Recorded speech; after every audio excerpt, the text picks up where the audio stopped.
Welcome to Eduquest Online. Please pay attention to this video to know the important steps in attending the online virtual class. Once you register for the course, you will receive login credentials from Eduquest in the email used during the course registration.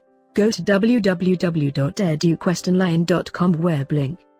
Enter your email and click Get OTP in your registered email and mobile number, or use SyncPass app to scan QR to login.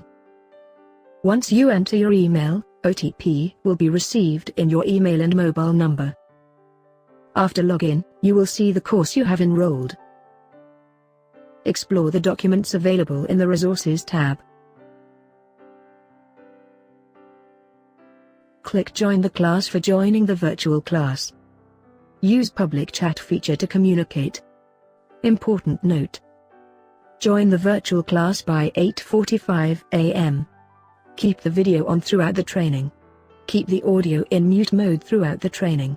Unmute and speak when necessary. All participants' video image is only seen by the trainer and the course administrator to monitor the class.